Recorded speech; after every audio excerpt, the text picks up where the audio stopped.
My name is Roxanne, and I'm 32 years old. I was sitting in my Boston apartment on December 15th when my mother sent the text that changed everything. We're not celebrating Christmas with you this year. Just like that. No explanation, no phone call. After 32 years of being the family peacekeeper, the one who organized every holiday, suddenly I wasn't welcome. The real reason, my engagement to Marcus 3 months earlier. Before I share what happened next, I'd love to know where you're watching from this holiday season. Are you dealing with family drama too? Please hit that like button and subscribe if stories about standing up to family prejudice resonate with you. Let's dive into how one calm response changed everything. Growing up in suburban Connecticut, I was the responsible eldest of 3 children. My brother Tyler was the golden child athlete who could do no wrong in our mother Dorothy's eyes. My sister Madison was the baby who got away with everything. And then there was me, Roxanne, desperately trying to earn my place through achievements that were never quite enough. Dorothy never bothered hiding her favoritism. Tyler's football trophies dominated our living room mantle like religious artifacts, while my valedictorian certificate stayed tucked away in my bedroom drawer where no one would see it. When Madison threw her legendary tantrums at 16, Dorothy would coo about teenage hormones and growing pains. When I quietly asked for help with my college applications, she'd sigh dramatically about how I should be more independent by 17. By necessity, not choice, I became the family glue that held everything together. Every single Thanksgiving, I cooked the entire meal from scratch, while Dorothy entertained guests in the living room, and later took credit for recipes I'd spent years perfecting. Every Christmas, I decorated the entire house, staying up until 3 a.m, wrapping everyone's presents, including the ones from Santa for Madison years after she'd stopped believing in anything magical. I remembered every birthday anniversary and special occasion. When Tyler forgot Mother's Day 3 years running, I covered for him without hesitation, adding his name to my carefully selected card. When Madison fought with our parents about curfew or grades, or her string of questionable boyfriends, I mediated endless battles, soothing Dorothy's volcanic anger, while simultaneously validating Madison's teenage feelings. I genuinely believed that being indispensable would finally make me loved. Instead, it just made me convenient. I wasn't a daughter, I was a service provider with a family title and no salary. Boston University became my 4-year sanctuary from Dorothy's suffocating disappointment.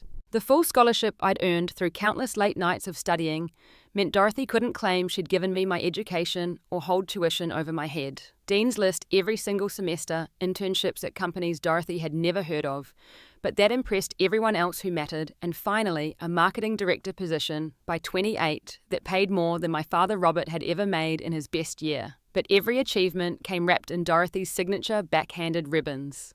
Marketing director sounds so impressive, sweetheart, but when will you find time for a real family?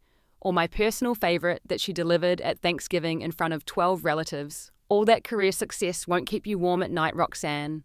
Men don't like women who intimidate them with their ambition. By 30, her subtle comments had evolved into full PowerPoint-style presentations about my biological clock during family dinners. She'd pull up articles on her phone about fertility declining after 35, reading statistics aloud while I tried to eat my carefully prepared meal.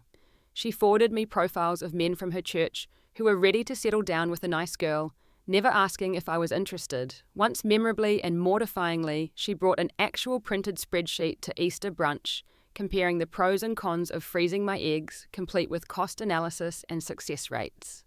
Then 18 months ago, I met Marcus at a charity gala my company was sponsoring for legal aid. He was presenting about his firm's pro bono work, speaking passionately about justice in a way that made everyone in the ballroom lean forward. But it was what happened after his speech that truly caught my attention. I watched him spend an entire hour talking with the catering staff, thanking them by name, asking about their families, treating them like the most important people in the room.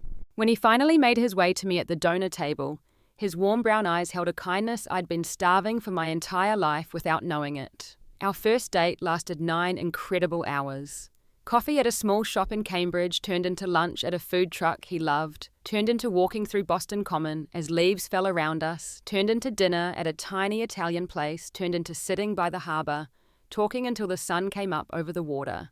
He listened when I spoke, really listened, not the performed attention I was used to, where people waited impatiently for their turn to talk. When I mentioned loving jazz but never going to concerts because I felt awkward going alone, He didn't just suggest we should go sometime in that vague way people do. He bought tickets for that very weekend and spent the week researching the artist's history to share with me. Marcus helped me recognize patterns I'd normalized, like breathing oxygen. The way I apologized for existing in my own family, starting every sentence with "sorry, but maybe we could." The way I made myself smaller at every gathering, automatically taking the broken chair no one wanted, the burnt piece of toast, the smallest slice of birthday cake. How I accepted Dorothy's constant criticism as love, because that's the only form it had ever come in from her. He'd hold me after particularly brutal family dinners, the ones where Dorothy spent 3 full courses explaining in detail why each of my life choices was disappointing. "Love shouldn't require a performance review, Rox," he'd whisper into my hair as I cried. "You don't have to earn it like a quarterly bonus or a promotion." Our October engagement should have been pure, uncomplicated, Instagram-worthy joy. Marcus proposed during a sunset walk through Boston Common, getting down on one knee near the exact pond where we'd shared our first kiss a year earlier. The ring had belonged to his grandmother, a woman who'd raised 9 children and built a legacy of love so strong that 50 people had flown in from across the country for her funeral 5 years ago. "She would have adored you," Marcus said, as he slipped the vintage diamond onto my trembling finger.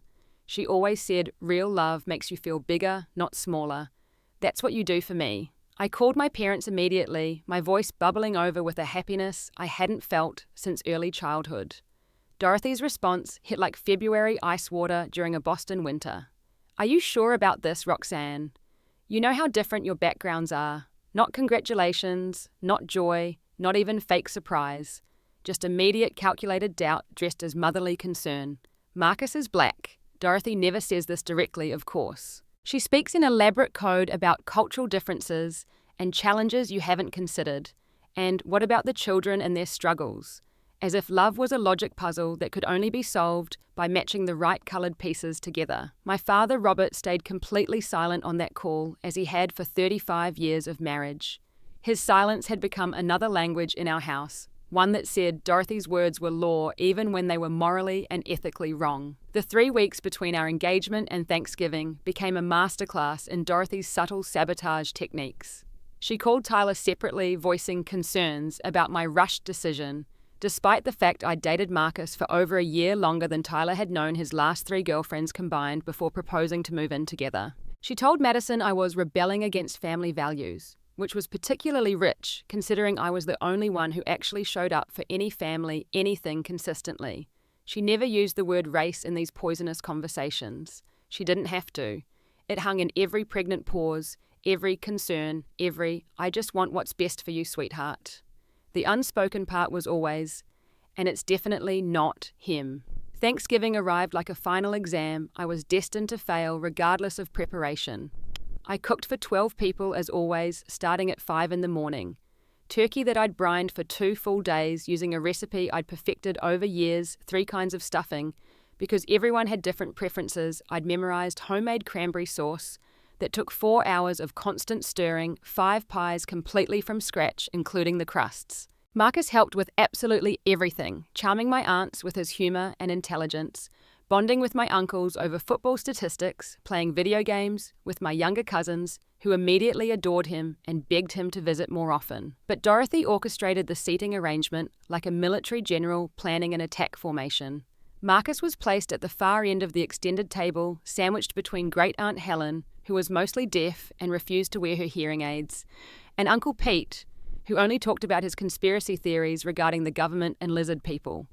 I was seated at Dorothy's immediate right hand, as far from my fiance as physically possible, without putting him in another room entirely. She forgot to introduce Marcus to people who arrived late, despite my reminders. She redirected every conversation he tried to join, suddenly remembering urgent kitchen tasks whenever he spoke. When he complimented the meal I'd spent 14 hours preparing, she said, "Yes, I taught Roxanne everything she knows about proper hosting." When he offered to help clear plates like the gentleman he was, she insisted, "Guests shouldn't work, though." Tyler's girlfriend Brooklyn was already elbow deep in dish soap, and no one called her a guest. The worst moment came during dessert, when everyone was trapped at the table. Dorothy launched into a 20-minute story about her friend's daughter who'd just married the most wonderful investment banker from Greenwich. She went on endlessly about their Martha's Vineyard wedding, their new house in Westchester, their plans for children who would attend Choate and then Yale. Some matches just make perfect sense, she concluded, looking directly at me with cold eyes. When you know, when families fit together properly. That night, washing dishes alone in the kitchen while everyone else watched football and laughed in the living room, I found myself crying into the sink full of soapy water. Not dramatic movie sobs, just quiet, exhausted tears of someone who'd been auditioning for a role for 32 years that was never actually available. Marcus found me there, took the dish towel from my shaking hands and pulled me against his chest where I could hear his steady heartbeat. You don't have to keep doing this, Rox. This isn't what family feels like. They're my family, I whispered into his shirt. Family doesn't make you cry into dishwater on Thanksgiving, baby. Family celebrates you, not tolerates you. But I wasn't ready to hear that truth. Not yet. Family was everything, wasn't it? Blood was thicker than water. Honor thy father and mother. These were the commandments I'd been raised on, the rules that kept me returning to a table where I was barely welcome, eternally hoping this time would be different. 3 weeks later, on December 15th, Dorothy finally said the quiet part out loud. Or rather, she texted it, because even her cruelty was too cowardly for verbal delivery.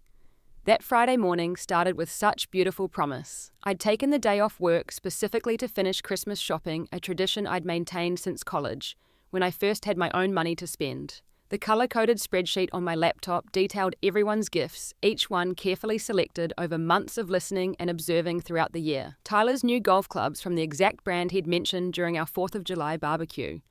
Madison's designer purse that she'd screenshot on Instagram 6 separate times with heart emojis. Dorothy's cashmere sweater collection in the precise shade of burgundy she'd admired at Nordstrom during our September shopping trip. Even Robert's rare Japanese whiskey that he'd mentioned once offhandedly during the Olympics, thinking no one was listening. I'd already spent $2,000, not because I could easily afford it on my salary, but because gift-giving was one of the few ways my love was received without immediate criticism. Dorothy couldn't find fault with perfectly wrapped presents that showed I paid attention, that I cared deeply, that I tried constantly to earn my place. My coffee was the perfect temperature. Snow was falling in those fat, lazy flakes that made Boston look like the inside of a snow globe, and I was addressing Christmas cards with the calligraphy pen set Marcus had bought me for my birthday. Each envelope was a small artwork, each card personally messaged with specific memories from the year. Even in this digital age where e-cards existed, Dorothy insisted on physical cards. It shows proper effort and breeding, she'd say, not acknowledging that I was the only one making any effort at all. My phone buzzed at exactly 11:43 a.m. I know the precise time because I screenshot it immediately, some primitive instinct telling me I'd need evidence of this moment, proof that it really happened the way it did. The family group chat notification sat on my screen like an unexploded bomb. Dorothy had started the chat 3 years ago primarily to send passive-aggressive reminders about family obligations and share articles about successful people who had it all by having traditional families and making traditional choices. I opened the message that would change everything. After discussing with your father, we've decided it's best if we celebrate Christmas separately this year. We need time to process your recent choices. We're not celebrating Christmas with you this year. I read it 3 times before the words actually penetrated my brain, the clinical tone like a medical diagnosis. The royal we, as if this was a joint decision, though I could hear Robert's silence, even in text form. The phrase recent choices, like my engagement, was a crime that needed processing in a court of family law. Tyler and Madison's read receipts appeared immediately.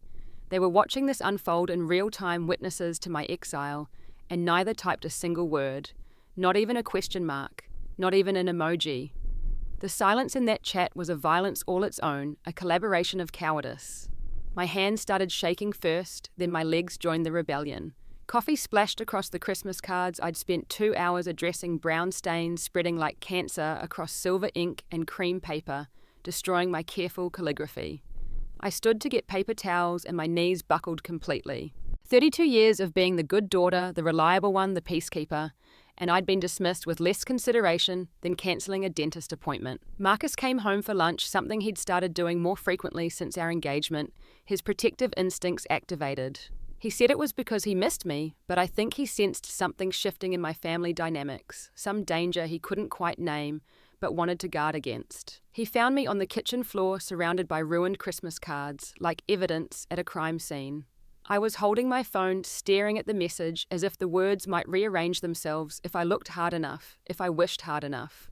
Baby, what happened? He dropped his briefcase, not caring about his expensive suit, as he knelt beside me on our kitchen floor. I handed him the phone wordlessly, watched his beautiful face transform from concern to confusion to a fury so controlled it was almost terrifying. Then something else settled over his features like recognition. He'd seen this before, lived this before, the mask finally dropping to reveal what had always been underneath. She means because I'm black, he said. Not a question, a statement of fact delivered with the exhaustion of someone who'd been waiting for this moment since our first date, when the waiter assumed we weren't together. She never said that. I protested weakly, still defending her, even as I sat in the wreckage she'd created. Marcus pulled up our message history, scrolling through months of Dorothy's texts.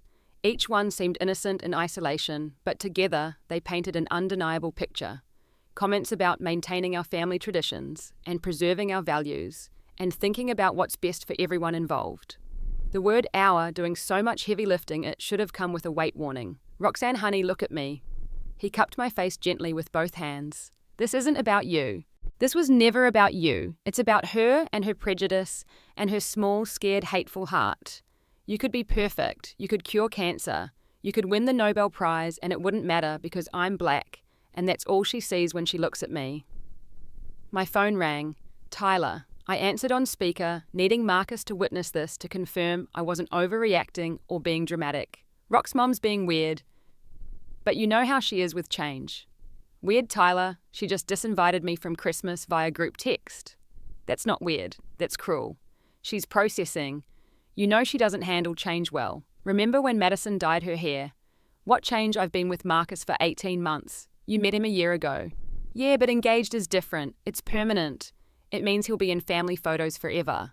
So she was fine with me dating a black man as long as she thought it was temporary, as long as she thought I'd eventually come to my senses. Don't make this about race, Rox. You always make everything so complicated. I'm not making it about anything. It is about race. What else could it be about? Look, maybe just come alone this once, for the family, for tradition. Marcus will understand, won't he? He seems so understanding. It's just one day. The casualness of his suggestion, the easy way he asked me to abandon my fiance to appease bigotry, hit harder than Dorothy's original message. Tyler, who I'd covered for countless times, who'd cried on my shoulder when his college girlfriend left him, who called me at 2 a.m. when he was too drunk to drive home from bars. This was his loyalty when I finally needed it. Tyler, would you leave Brooklyn home if Mom objected to her? That's different.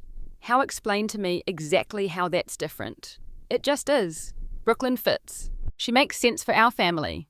Because Brooklyn's white. I'm staying out of it, he said, the coward's anthem sung in a familiar key. But Christmas is already planned. The whole family is coming. Don't make this harder than it needs to be. He hung up. My 30-year-old brother, who still brought his laundry home for Dorothy to do, had chosen his comfort over my dignity. Madison called within minutes, already crying before she spoke. Roxanne, please.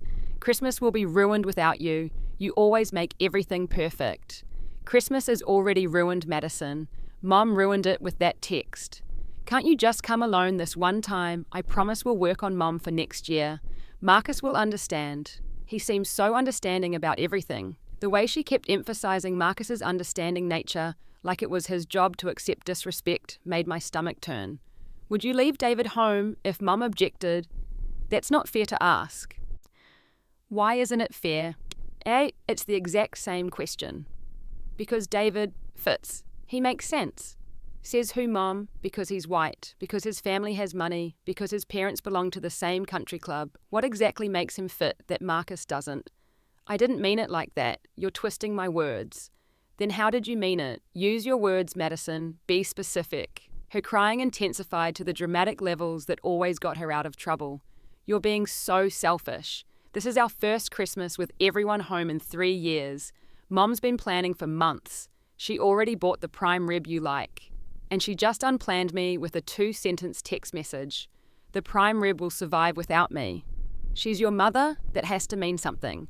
Which is exactly why this hurts so much. Mothers aren't supposed to choose prejudice over their children.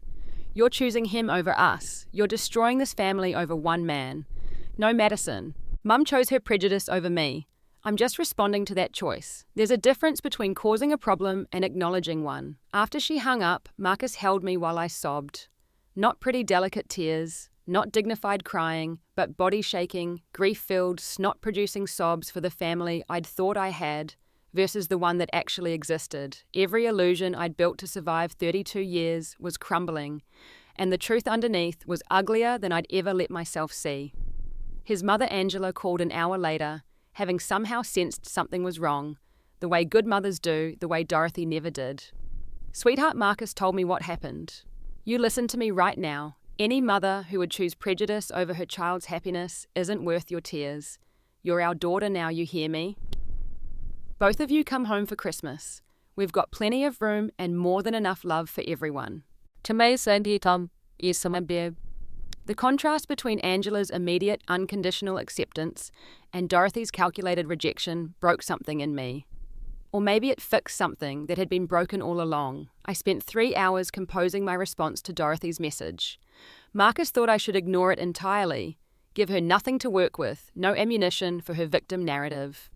But I needed to respond, needed to close this chapter with intention rather than reaction. I wrote and deleted 17 different versions. Some angry, spelling out her bigotry in terms she couldn't deny or deflect. Some pleading, begging her to reconsider, promising we could work through this as a family. Some cold, matching her clinical tone with my own calculated distance. Finally, I found the right 9 words. I understand. Marcus and I will make other plans. Happy holidays. Calm, dignified, devastating in its simplicity. No emotion for her to manipulate. No anger she could deflect, no tears she could dismiss as dramatics. Just acknowledgement and action served at room temperature. I sent it at 3:15 p.m. Dorothy called immediately. The phone rang with the specific ringtone I'd assigned her years ago, a shrill bell that now sounded like warning sirens. I watched her name flash on the screen, could picture her face when she realized I wasn't going to beg, wasn't going to negotiate my fiance's humanity, wasn't going to offer compromises. Her emotional terrorism had failed to produce the expected results. The phone stopped, then immediately started again, and again. 15 calls in 2 hours, each one less controlled than the last. The voicemails began professionally, as if she was leaving a message for a business colleague. Roxanne, we need to discuss this situation like adults. Please call me back at your earliest convenience. Then confused with an edge of panic. I don't understand why you're not answering your phone. This is important. This is about family. Then angry, the mask slipping. This silent treatment is incredibly immature. You're 32 years old, not 12. Act like it. Then the full reveal. How dare you, after everything I've done for you, everything I've sacrificed. This is how you repay me, by choosing him over your family, by destroying everything we've built. Finally, complete manipulation. You're breaking your father's heart. He hasn't eaten all day. Madison won't stop crying. Tyler is devastated. You're single-handedly destroying this family, Roxanne.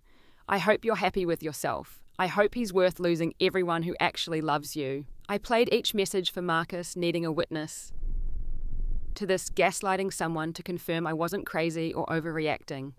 He held my hand through Dorothy's escalation, his presence steady as her voice became increasingly unhinged.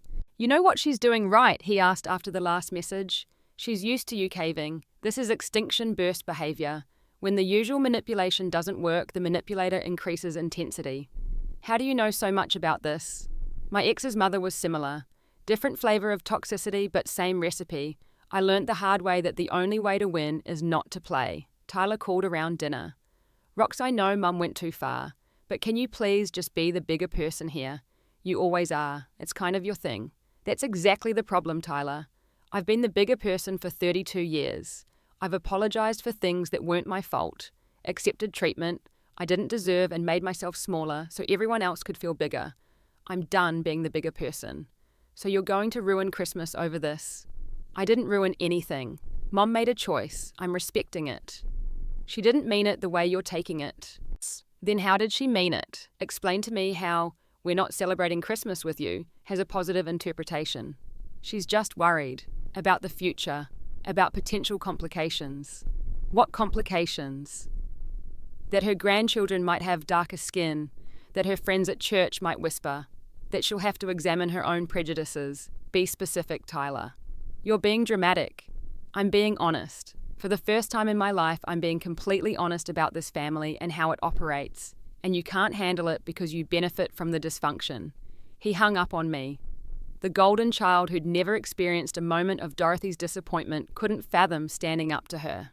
Madison called again an hour later, whine evident in her slurred words.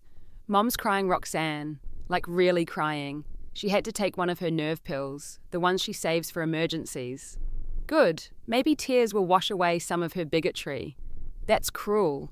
No, Madison, cruel is raising 3 children and then discarding one because she fell in love with someone of a different race. That's cruel. She just needs time to adjust. To what Marcus isn't going to become white. I'm not going to love him less. What exactly is she adjusting to? I don't know, I just want everyone to get along. I want my family back. We never had the family you're imagining, Madison. We had a performance with assigned roles and no room for improvisation. I'm just tired of playing mine. Around 9 p.m, Aunt Patricia called. Dorothy's sister, who'd always seemed more reasonable, but never quite reasonable enough to actually intervene when it mattered. Roxanne, your mother asked me to reach out. Of course she did. She's very upset. She should be. She says you're choosing Marcus over family. No, Patricia. She told me not to come to Christmas. I accepted that. How is that me choosing anything? Patricia sighed deeply. She said you gave her an ultimatum. I gave her nothing. She sent a text saying I wasn't welcome. I said, okay. That's literally all that happened. That's not how she tells it. I have screenshots. Silence. Then, can I see them? I sent the original message and my response. Patricia was quiet for so long I thought she'd hung up. Oh, Dorothy, she finally whispered. What have you done? She showed you exactly who she is, Patricia. The question is, what you're going to do with that information. She mentioned concerns about the children, about the challenges they'd face. You mean the challenge of having a grandmother who sees them as less than, yes, that would be challenging. Good thing they won't have to face it. Patricia had no response to that. By 10 p.m, I drafted an email to the extended family with screenshots attached. Simple facts, no editorializing needed.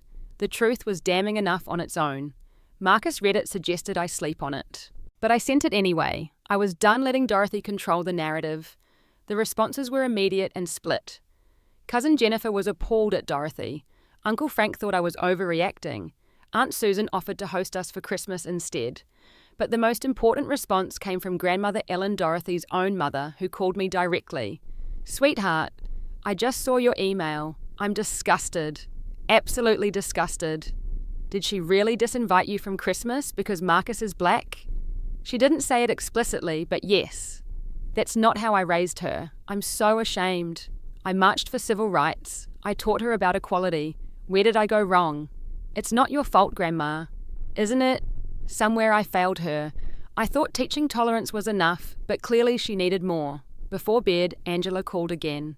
Marcus's mother had already begun planning. Baby girl, I've talked to the whole family. Everyone's excited to have you both for Christmas. William's already planning to teach you our secret eggnog recipe that's been passed down 4 generations. Denise wants to take you shopping on Christmas Eve. It's tradition. Your family, Roxanne. Real family. Not guest, not visitor family. That night, Marcus held me as I grieved.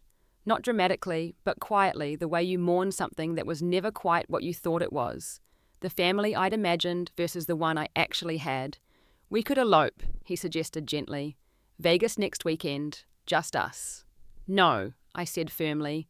We're having the wedding we want with the people who actually love us.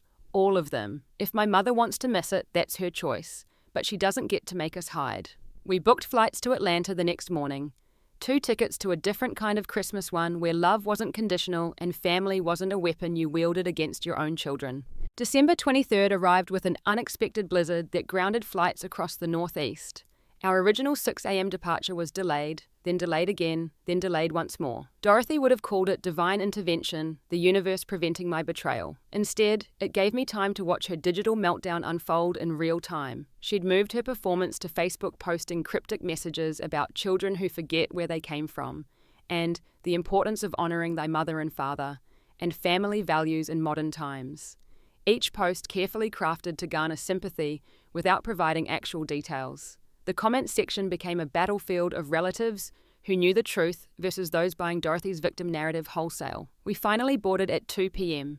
As Boston disappeared beneath clouds, I felt something shift in my chest. Not sadness exactly, but relief, like finally putting down a weight I hadn't realized I'd been carrying since birth. William picked us up from Hartsfield Airport in his restored 1976 Cadillac, wearing a Santa hat and blasting Motown Christmas songs loud enough to feel in your chest. "There's my newest daughter," he boomed, pulling me into a hug that smelled like cologne and peppermint and safety.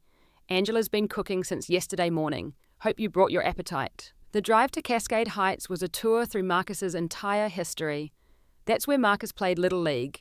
Boy couldn't hit worth a damn, but could catch anything you threw at him. That's his elementary school. Principal called us once because he was reading during recess instead of playing. We told her to leave him alone. Each story was told with evident pride, the kind that doesn't require achievement or conditions. Walking into their house felt like stepping into a warm embrace.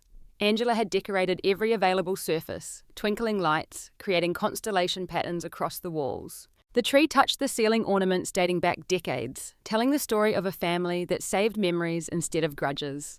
Nat King Cole crooned from hidden speakers, while something that smelled like heaven simmered on the stove.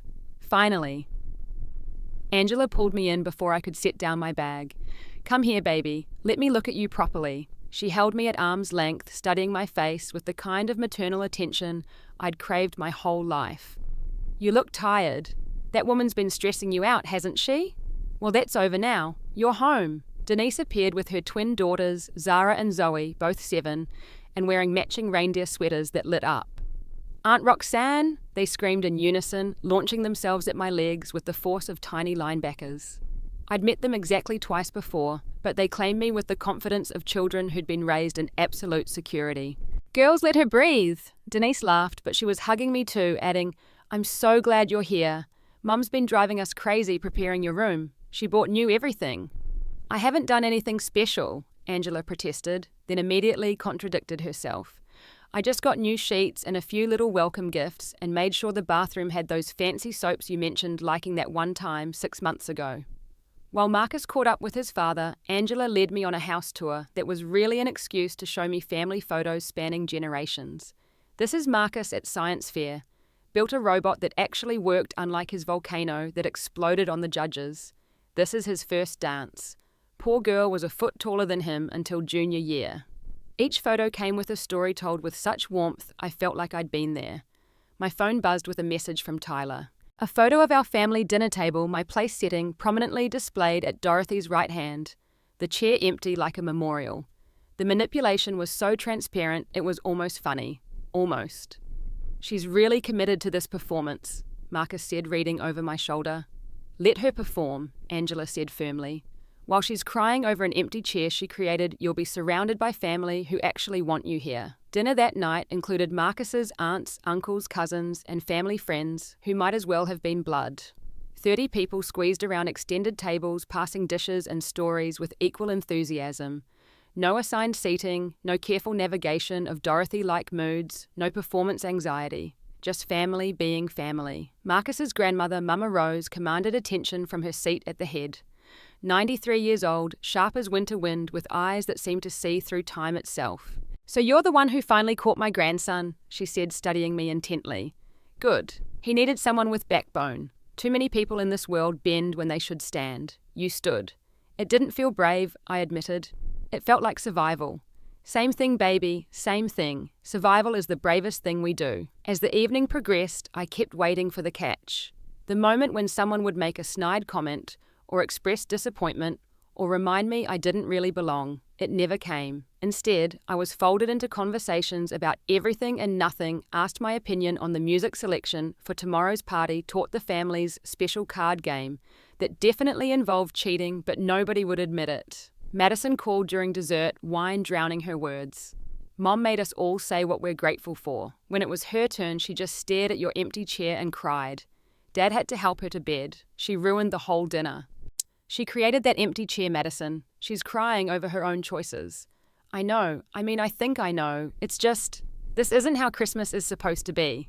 No, I agreed, looking around at the Williams family laughing over sweet potato pie and strong coffee, nobody performing pain or demanding sympathy. It's not. Christmas is supposed to be like this. Christmas Eve service at Mount Bethel Baptist was unlike anything I'd experienced in Dorothy's rigid Episcopal church. The choir didn't just sing, they testified with their whole bodies. The preacher didn't just speak, he painted pictures with words about love that crossed boundaries and family that chose itself. Sometimes, he said somehow looking directly at me in a church of 500 people, God removes people from your life to make room for better blessings. Sometimes rejection is divine redirection. Angela squeezed my hand so tight it hurt. William nodded knowingly. Marcus kissed my temple. I was surrounded by amens that felt like acceptance, like belonging, like home. Back at the house, the real celebration began. Dozens more family members arrived, the house expanding to hold them all like magic. Music shifted from gospel to soul to hip-hop and back again. Food appeared from nowhere, everyone having brought something, creating a feast that would last days. This is every holiday, Denise explained, seeing my wonder. Loud, chaotic, overwhelming, and absolutely perfect. Nobody's keeping score, nobody's performing, we just exist together. Dorothy texted at 11 p.m. A photo of the family at church, hands, joined in prayer, my absence a wound in the circle. The caption, praying for lost sheep to find their way home. Marcus's cousin Jerome saw it over my shoulder. Your mama got a PhD in manipulation with a specialty in guilt. Tenure track, I confirmed. Block her, Angela said simply. It's Christmas Eve, don't let her steal your joy. So I did. For the first time in 32 years, I blocked my mother. The relief was immediate and complete. Christmas morning arrived with cinnamon rolls and coffee strong enough to raise the dead. The tree was surrounded by presents, but the real gift was the stories attached to each one. William gave me a first edition James Baldwin. Every home needs truth tellers. Denise gave me a leather journal. For writing your own story now. The twins gave me a handmade book titled Why Aunt Roxanne Belongs Here, with crayon illustrations that made everyone cry. But Angela's gift broke me completely. A vintage jewelry box containing a charm bracelet with 2 hearts intertwined. This was my mother's, she said as I gasped. Given to her by my father when they got married in 1952. They were told their love was wrong too.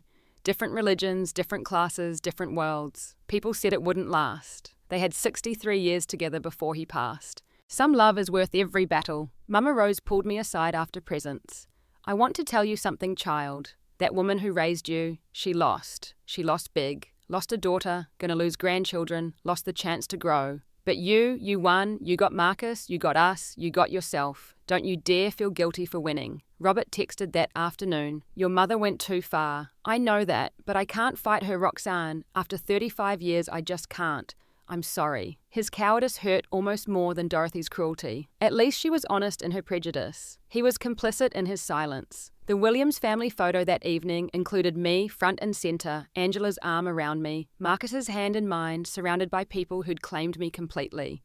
We posted it everywhere, tagged everyone, made it impossible to miss. The response was immediate and telling. Jennifer commented with hearts. Grandmother Ellen shared it with the caption, my beautiful granddaughter and her wonderful family. Even some of Dorothy's church friends liked it, probably not realizing the significance. Dorothy might have been performing grief to her audience of enablers, but I was living joy with people who knew love wasn't supposed to hurt. December 26th brought the avalanche I'd been expecting. Grandmother Ellen called at 7 a.m., fury crackling through the phone like electricity. Roxanne, I just had a very illuminating conversation with Jennifer about what really happened. Dorothy actually told you to choose between Marcus and family. Not in those exact words, but yes, that was the message. That bigoted little hypocrite. After everything our family went through with integration, after I told her stories about marching in Selma, about fighting for civil rights, she pulls this, I didn't raise her to be this way. Grandma, she's still your daughter.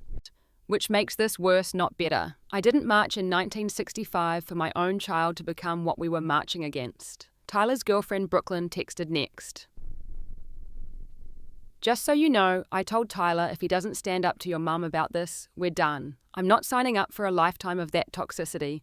Also, I'm pregnant, and there's no way I'm letting Dorothy near my child if this is how she treats family. Madison's boyfriend David called genuinely confused. Madison's been crying for 2 days, but the story keeps changing. First you abandoned the family, then you chose Marcus over them. Now something about you being disrespectful. What actually happened? I sent him the screenshots. Jesus Christ, he whispered. Your mum really just uninvited you from Christmas because Marcus is black.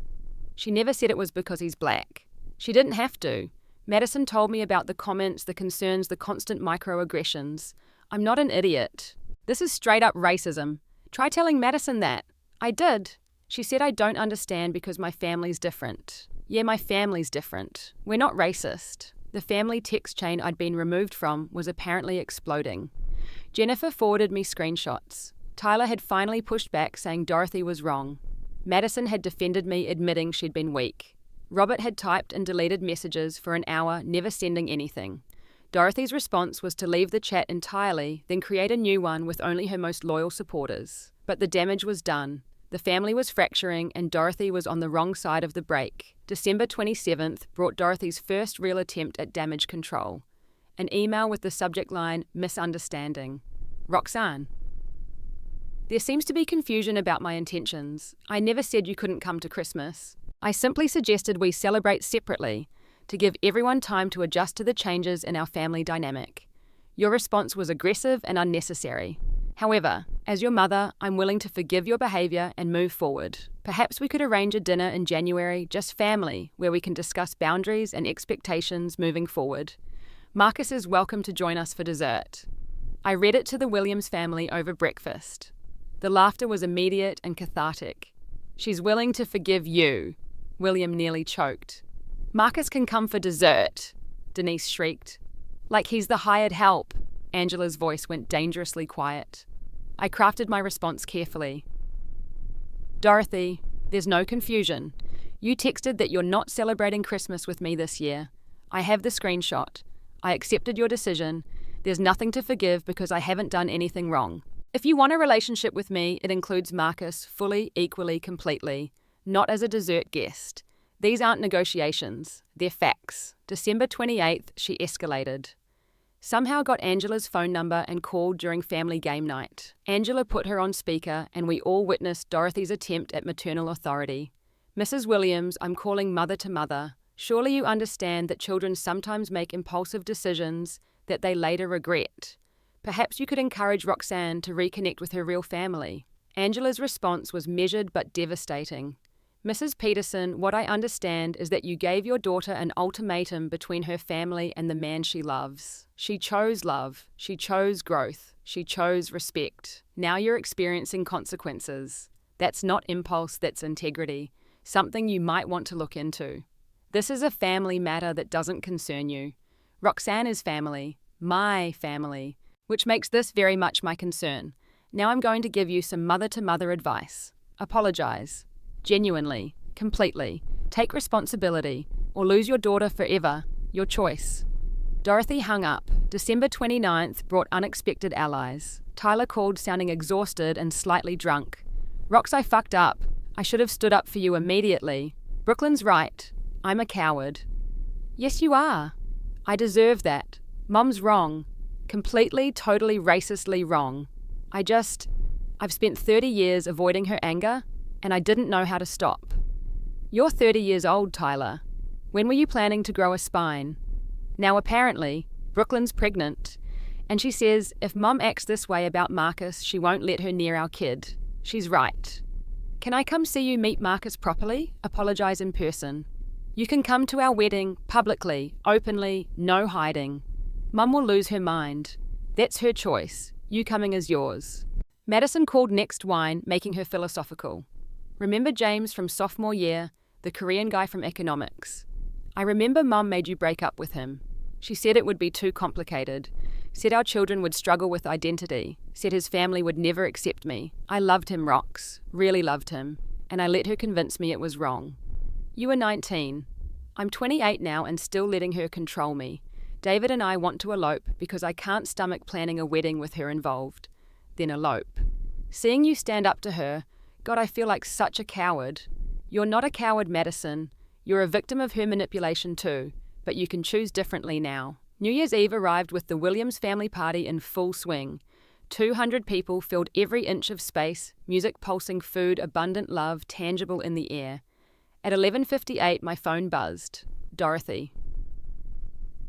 Please call me, please. I showed Marcus. He kissed my forehead. Your choice, baby. I deleted the message. At midnight, surrounded by my chosen family, Marcus kissed me like a promise. Fireworks exploded outside while cheers erupted inside. "This year," he whispered against my lips, "we plan our wedding exactly how we want it, with our family." I agreed, looking around at the Williams clan who'd claimed me completely. January 1st arrived with 47 missed calls from Dorothy. The voicemails alternated between rage and tears, threats and pleas, each one more unhinged than the last. "How dare you ignore your mother on New Year's Eve? Do you know what people are saying? Please, sweetheart, I carried you for 9 months. That has to mean something. You're going to regret this when I'm gone, when it's too late. After everything I've sacrificed for you, this is how you repay me. Your father's drinking again. This is destroying him. I'm your mother. That means something. That means everything. Marcus has brainwashed you against your own family. Come home. Please just come home where you belong." Robert called separately at noon, clearly several drinks in. "Your mother's lost her mind, Roxanne. Tyler won't visit unless Brooklyn's there as a buffer. Madison announced she's eloping specifically to avoid Dorothy planning the wedding. Ellen called Dorothy a bigot to her entire book club. Fix this. How is this mine to fix, Dad? I didn't break it. You started it by choosing him. I fell in love with a black man. If that started something, what does that tell you about our family? Don't be dramatic. This is hard enough. I'm being honest, something you might try. I've been married to your mother for 35 years. And you've been complicit in her bigotry for every one of them." He hung up. January 2nd brought Aunt Patricia with revelations that recontextualized my entire childhood. "Roxanne, I need to tell you something I should have said years ago. 22 years ago, when I was dating Jerome, Dorothy led the family campaign against him. Jerome. Your friend Jerome who comes to Thanksgiving. We were more than friends once. We were engaged. But Dorothy convinced everyone he was wrong for me. Wrong culture, wrong class, wrong everything. She said I was betraying family values, setting a bad example for you kids. I was young and scared, and I chose family approval over love. Patricia, I had no idea. I've regretted it every day since. Jerome married someone else, had beautiful children, built a wonderful life. We became friends again eventually, but the damage was done.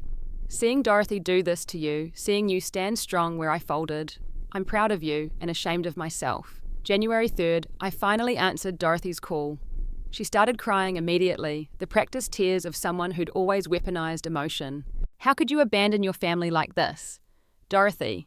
I used her first name deliberately. "You told me not to come to Christmas. You made that choice. I said we needed space to process. You said, and I quote, 'We're not celebrating Christmas with you this year.' I have the screenshot. After everything I've done for you. Like what? Be specific. I gave birth to you, I raised you, I sacrificed everything. You did the legal minimum required of a parent. That doesn't give you ownership of my life or the right to dictate who I love. You're choosing him over blood. I'm choosing love over hate, respect over racism, my future over your comfort. If that means choosing him over blood, then yes, that's exactly what I'm doing. You'll be out of the will. Keep your money. I'd rather be financially poor with emotional wealth than rich and empty like you. You'll regret this when you have children. They'll need their grandmother. My children will have Angela. They'll have a grandmother who loves without conditions, who sees them as blessings, not complications, who won't make them feel less than for being mixed race.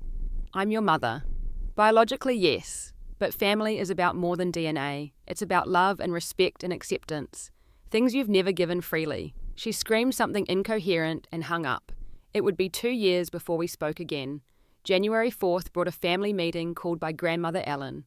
Dorothy refused to attend if Marcus would be there, so Ellen disinvited Dorothy from her own mother's house. I didn't survive the Depression, World War II, the Civil Rights Movement, and 70 years of marriage to watch my daughter become a bigot, Ellen announced. Dorothy is no longer welcome at family gatherings until she genuinely apologizes and changes. Nobody objected. January 5th, we started planning our June wedding with Angela leading the charge. The list was longer than expected. Marcus's massive family, my side, including everyone who'd chosen love over loyalty to Dorothy, friends who'd become family. Dorothy wasn't on it. By January's end, the family had restructured itself around Dorothy's absence. Tyler visited monthly with Brooklyn. Madison started therapy. Robert filed for separation. Dorothy joined a church where she painted herself as a martyred mother abandoned by ungrateful children. But for every person who bought her narrative, 2 more saw through it. Meanwhile, my world expanded. The Williams family enveloped me completely. I learned what family actually meant, not obligation or blood or guilt, but choice. Daily conscious choice to love and support and celebrate each other. 6 months later, on a perfect June afternoon, I married Marcus in the Botanical Gardens with 200 people watching. Tyler stood as a groomsman. Madison was my maid of honor. Grandmother Ellen sat front row. Angela helped me into my dress a moment that should have hurt, but didn't. William walked me down the aisle first, then Angela joined, both giving me away because I was already theirs. Dorothy had sent a letter the week before, 10 pages of manipulation. I burned it. In my vows, I thanked Marcus for teaching me that real love doesn't come with conditions. 1 year later, I gave birth to Sophie Angela Williams. Dorothy found out through Facebook, threatened legal action for grandparent rights. She had no case. 2 years later, Robert divorced Dorothy after 37 years. 3 years after that. December text, Dorothy spent Christmas alone while we celebrated in Atlanta with our true family. The lesson I learned wasn't just about standing up to prejudice. It was about understanding that family isn't something you're born into. It's something you build. Blood doesn't entitle anyone to disrespect you. Dorothy thought she was punishing me by taking away Christmas. Instead, she gave me clarity. She showed me exactly who she was and freed me to find my real family. Sometimes I wonder if Dorothy ever sits with the weight of what she lost: her daughter, grandchildren, eventually, her husband, all sacrificed on the altar of prejudice.